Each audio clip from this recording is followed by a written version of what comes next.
ഇതെന്താ ഒരു അസംബ്ലി? പുതിയ ബില്ല് വല്ലതും പാസ്സാക്കാൻ പോകുന്നുണ്ടോ? എന്നാലും ഇത് ഇത്തിരി കൂടിപ്പോയി. ഏത്? ഇന്ന് വന്ന ചെക്കന്മാരുടെ കാര്യം ഞാൻ പറയണത്.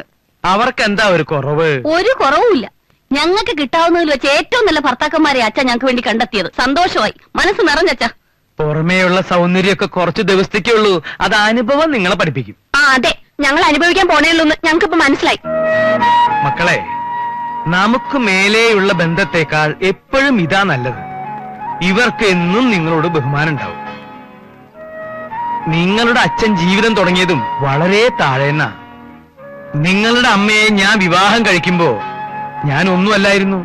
അത് അന്നത്തെ കാലം. അതുപോലെയാണോ ഇപ്പൊ? ഒന്നുമില്ലെങ്കിലും നമ്മൾ നമ്മുടെ പിള്ളേരെ പഠിപ്പിച്ചില്ലേ? പഠിപ്പിച്ചു, ഇത്തിരി കൂടുതലും പഠിപ്പിച്ചു.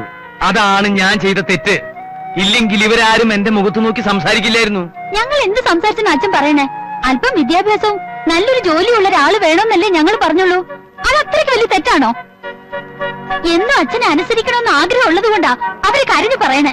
അല്ലായിരുന്നെങ്കിൽ ഞാനാണോ അധികാരം പറഞ്ഞത്? അച്ഛനാണോ? അടിച്ച കാരണം പൊട്ടിക്ക് ഞാൻ കയറിപ്പോടത്. ചേച്ചിമാരുടെ കാര്യത്തിൽ അവർക്കില്ലാതണോ ഇവക്ക്? അതെ, ഞങ്ങൾക്ക് വേണ്ടി അവള് സംസാരിക്കണേ. ഓ, അപ്പൊ ഇതൊരു കൂട്ടുമുന്നണിയാണല്ലേ? എന്നൊരു കാര്യം ചെയ്യാം, ഉള്ളത് മുഴുവൻ കൂടെ ചേച്ചി അങ്ങ് പറഞ്ഞുവിടാം. ബാക്കി എല്ലാവരും കൂടെ നിൽക്കട്ടെ. അയ്യാ, ഞങ്ങൾ എങ്ങനെയെങ്കിലും നടകളിലേക്ക് ബാക്കിയൊക്കെ അടിച്ചു മാറ്റാം. ഒരുമാതിരി ചൊറയില്ല വർത്തമാനം പറഞ്ഞോട്ടെ. പ്രവേശ് പറഞ്ഞ ശരിയല്ലേ? അച്ഛൻ എന്നും ആ തരംതിരിവ് കാണിച്ചിട്ടില്ലേ ഉള്ളൂ. ഇടി നിന്നെ ഞാൻ അജയ വേണ്ട, ഇത് അച്ഛൻ നിർത്തോളാം. നീ അകത്തേക്കല്ലേ?